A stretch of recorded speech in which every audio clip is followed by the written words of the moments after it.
Well, they can go to my website, or they can contact me at my email address, which is info, I-N-F-O, at CaliforniaSkywatch.com. They can go to CaliforniaSkywatch.com. They can fill out the petitions. They can oppose weather modification legislation that has no public oversight, like U.S. Senate Bill 601. They can call the National Marine Fisheries Service and their U.S. senators and congressmen and ask them to hold congressional hearings on this Navy warfare expansion and to protect our marine mammals and human health as well. So there's a lot of things that people can do, and there's documents on the CaliforniaSkywatch.com website. There's documents on the AgricultureDefenseCoalition.org website. There's 325 Navy documents that are available for people to look at, addresses, places where they can go. And last but not least, they can call me on the phone at 707-485-7520, and I will try to give them information and help if they want to join with us in bringing some sensibility to some of these programs that are currently ongoing or planned. Well, you're extremely intelligent and extremely gracious to people and trying to combat this type of thing. I want to take another step back and really let people know this is something that you've been, the environment is something you've been involved in both personally and professionally for the majority of your life, if not all of it, correct?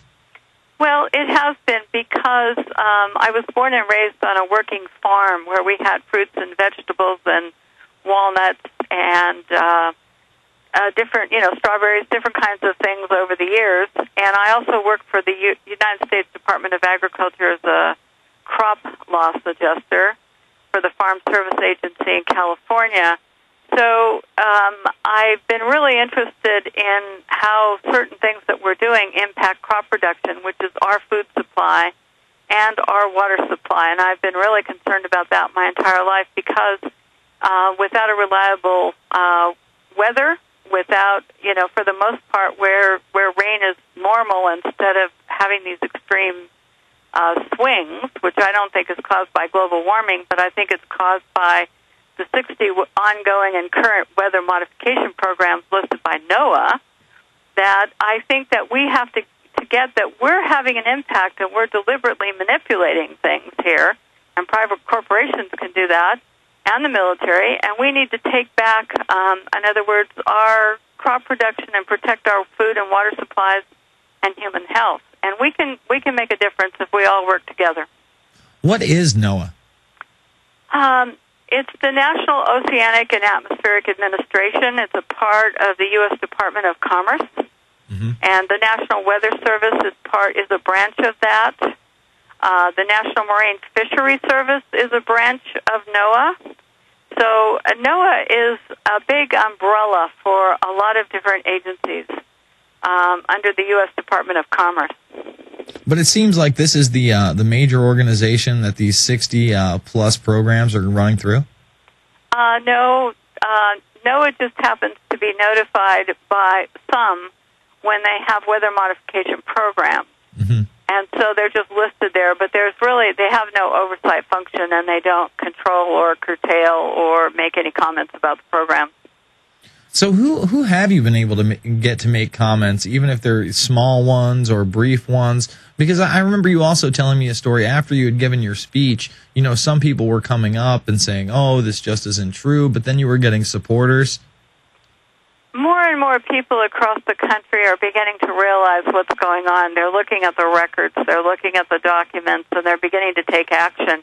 Mm-hmm. And so more and more pressure is being put on elected officials and local officials to take action. And, for example, in Siskiyou County in California, they stopped the weather modification program dead in its tracks in the last 6 months. The people rose up and said, absolutely no.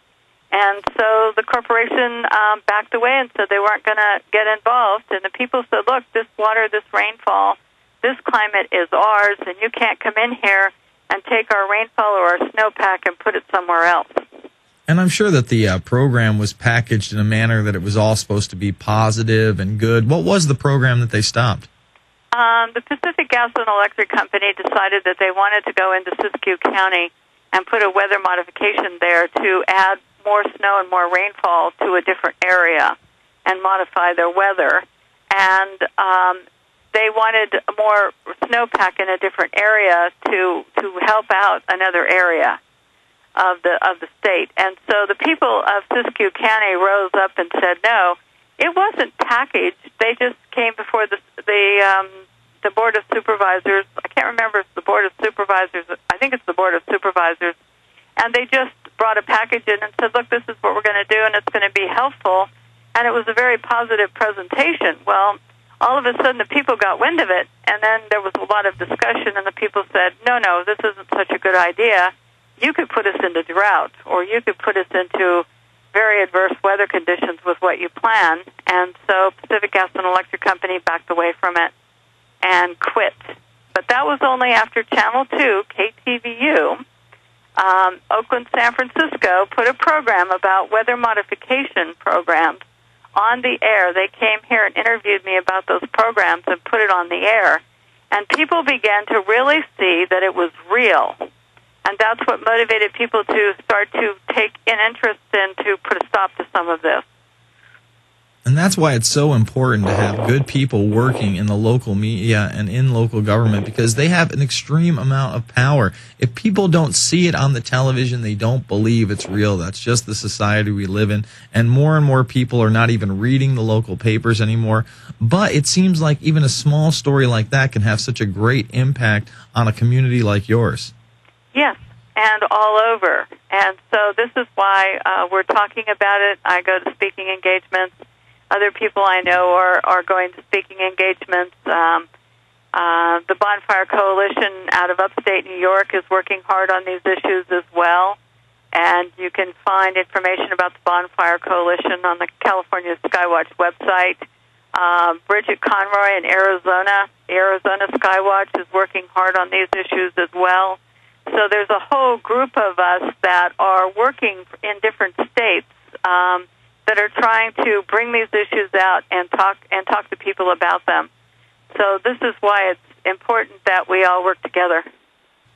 It is very important that we work together because there is so much to work on. Final segment with Roslalind Peterson coming up. It's the Infowarrior with Jason Bermas. Prison Planet.